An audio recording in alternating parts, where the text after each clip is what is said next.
ఏంటో ఈ జనాలు ఈ ట్రావెల్స్. నేను ట్రావెల్స్ బిజినెస్ స్టార్ట్ చేస్తే సరిపోతుంది అనుకుంటా.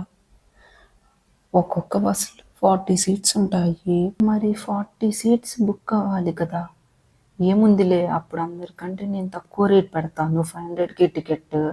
ఇంకా ఫెస్టివల్స్ అప్పుడు మనది డిమాండ్ అంతా, సో మొత్తం ఫుల్ అవుతాయి. అలా 40 సీట్లు 500 పెట్టాను అనుకో, 40 ఇంటూ 500 20,000 వరకు వస్తాయి. 20,000లో డీజిల్కి ఒక 6-7 వేలు, సరే 7,000 తీసేసిన, ఇంకా రిమైనింగ్ 13,000 ఉంటాయి. ఆ 13,000లో 2,000 ఎంప్లాయీస్కి ఇచ్చేసిన, ఇంకో 1,000 దేనికో దానికో తీసేసిన 10,000 మిగులుతాయి రోజుకలా. 1 మంత్ కంటే 3 లక్షలు వస్తాయి. అలా చిన్నగా 3 లక్షలతో ఇన్వెస్ట్ చేసి 5 బస్సులు కొంటాను. అలా ఒక్కొక్క బస్సుకు 3 లక్షలు వస్తాయి కదా. సో 5 బస్సులు అంటే 15 లక్షలు వస్తాయి. 1 ఇయర్కి 1 crore దాటుతుంది. అంటే ఇలా ట్రావెల్స్ పెట్టుకొని నేను పెద్ద కోటీశ్వరాలను అయిపోతా, ఇంకెవ్వరు ఆపేవారు ఉండరు.